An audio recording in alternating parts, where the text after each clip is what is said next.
Welcome to Indai's Japanese Grammar. Grammar for today, nani nani というより nani nani というより Level N3. May mga signs po akong ginagamit dito. Pag meron pong exclamatory kulay red, mag-iingat po sa paggamit or nakasulat po dyan kung paano po gamitin po. Ano po? Tapos pag may nakasulat pong ganitong sign, na parang may nagsasalita pong tao, ibig po sabihin, yung grammar po na yun, ginagamit po siya more on sa pakikipag-usap ng oral. Pakikipag-usap ng face-to-face, o kaya naman sa telepono po. Ano po? Hai. では最初の文法ですね。というより。I'm sure, familiar na po dito si Patisan kasi nung ginagawa ko po itong lesson na to, nandyan po siya. Hai, hashiru to yu yori.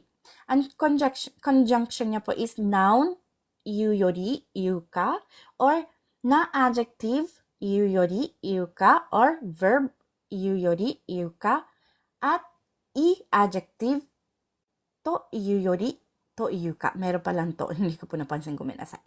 Hai. Ngayon, tulad ko pong dito na po medyo nag-aral po na hindi ginagamit yung adjective, yung ganyan po, mas maiintindihan niyo po siguro dito. Ano po? Pag tinanggalog po ito, pag ginagamit po ito pong word po na to, sila po yung magiging mas tamang sabihin na B kaysa A. Hay, ito po yung magiging phrase niya po sa Tagalog. Mas tamang sabihin na B kaysa A. O kaya naman maaari rin po siyang gamitin as hindi A, kundi. Mas tamang sabihin B. Hai. De, 気をつけなきゃいけないのは, ginagamit po ang salitang ito kapag babaguhin o aayusin ang sinabi para mas magtugma sa actual na sitwasyon.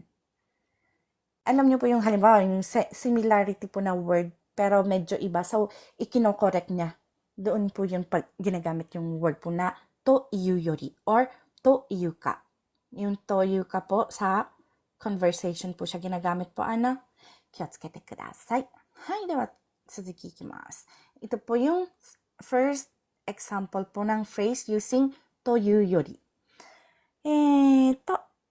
Kanina, sino po yung nauna sa kanila? Si Megumi-san, nagsalita na po kayo ngayon? Bago na po lahat yung tatlo. Sino Si po yung, Megumi-san lang nakapagsalita. sino po yung nauna po dito po sa tatlo? Si Conan-san po Si ba? Conan-san po. Tapos, Tapos si Bikulan na san po? opo. Okay po. じゃあ、Conan-san, よろしくお願いします。Pwede po kayong gumamit po ng mic?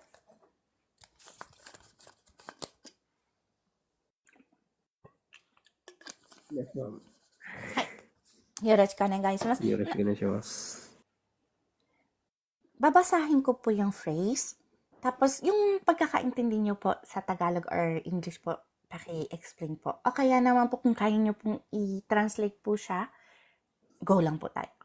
Hai, dewa yomimasu ne. 前の車は遅すぎて走るというより張っているようだ。はい。Ano po yung pagkakaintindi nyo po? Or may word po bang hindi nyo po naintindihan? Yung pong hatte iru yoda. そうだよね。これ普通に使わないもんね。Pag sinabi pong hatteiru yoda, may dalawa po siya pong meaning po. Yung isa po, alam niyo po yung mga pulis pong sinusundan po yung mga yung mga suspect. Pinagmamasdan yung yung kilos nila. Yun po, pwede rin po siyang sabihin na hatteiru. Hinahatteiru nila yung taong yun. Kumbaga, minamark po nila. Pwede pong gamitin siyang ganun na hatteiru. Pero yung isa po is to crawl. Kumbaga, gumapang. Ano po? Dalawa po yung meaning po ng hatteiru. So, dito po, ang meaning po dito niya is gumagapang. Ano po? Hai. Hashiru to iu yori wa, hashiru to iu yori, hatteiru yoda. Ito po yung clue po sa main pong grammar po na dapat po natin pong intindihin po mas mabuting sabihin na gumagapang kaysa tumatakbo. Ito po yun yung po ang Tagalog niya. So, mae no kuruma wa ososugite. Ano pong pagkakaintindi niyo po sa mae no kuruma wa ososugite? Yung pong yung nasa harap na kuruma is mabagal. Sobrang bagal. Apo, sugite kasi kaya sobra po.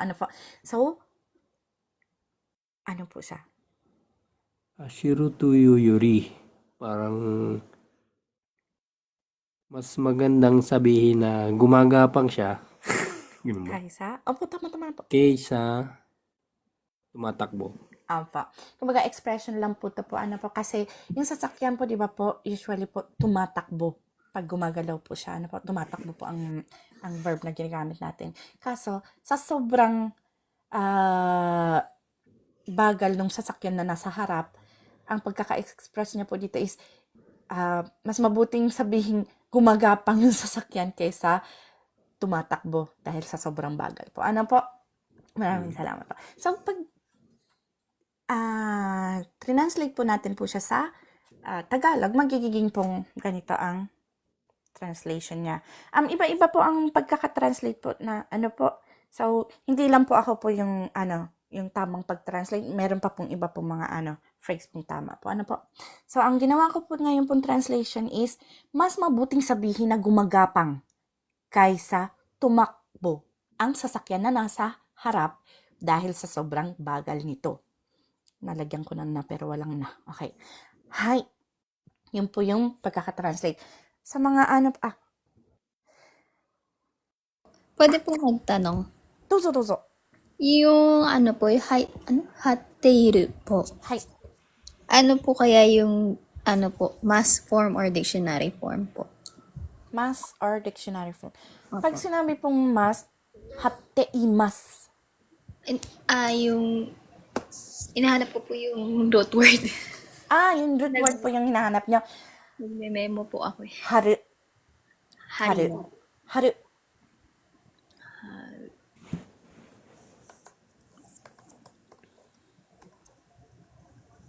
Haru po ang root verb niya po. Harimas po, no?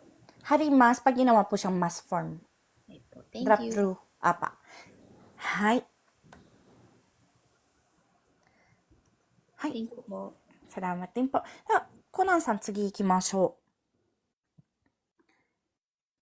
今日は涼しいというより寒いくらいだ。nakikita po? Opo. はい。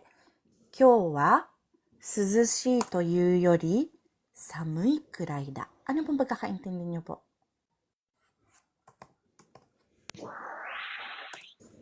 Or may hindi po kayo naintindihan pong salita po.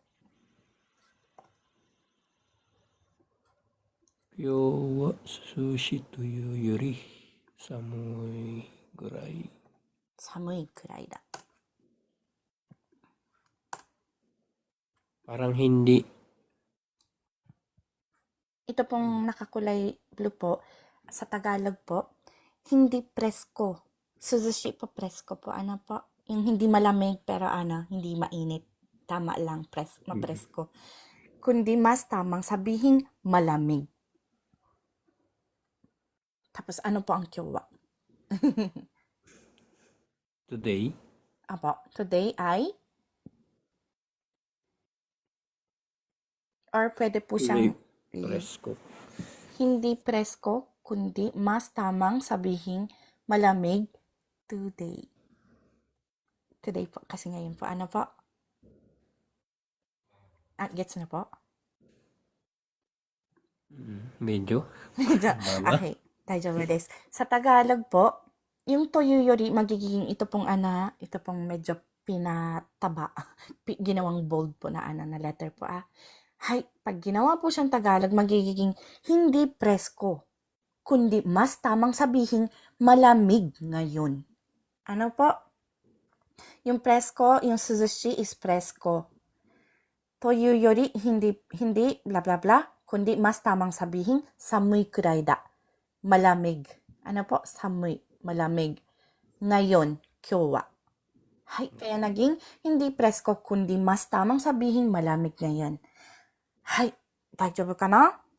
Hay, na, sige, ikimasu. Last nyo na po, last po ta, ano pa? Hay, palakihin natin. 学生はできないというか、やる気がないのでしょう. Ano po yung pagkakaintindi niyo po sa sentence po na ito? 学生はできないというか、やる気がないのでしょう. Hay, ito pong dito. Parang ano po yung, ano ba? Ito po yung estudyante ay hindi naman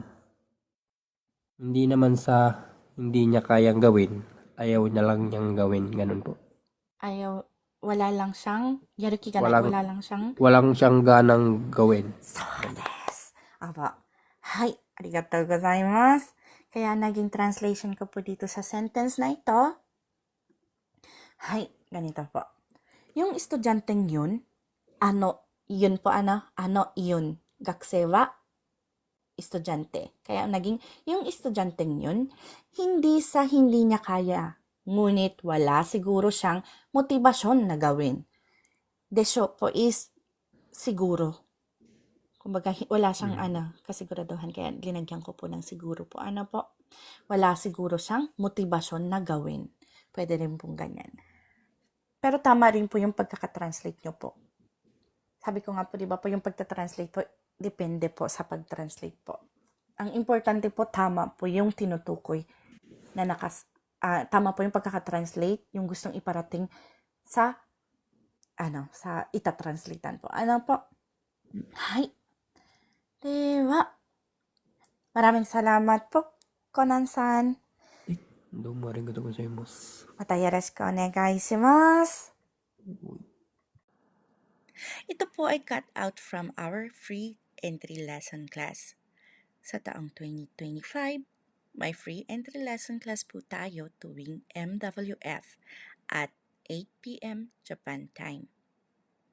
Minsan, may extra class po tayo ng Saturday. At kapag meron, ay aking ina-announce ng umaga ng Sabado.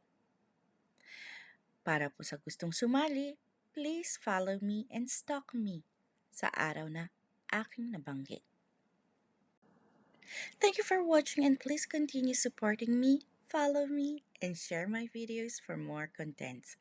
Maraming salamat po. Hanggang sa muli.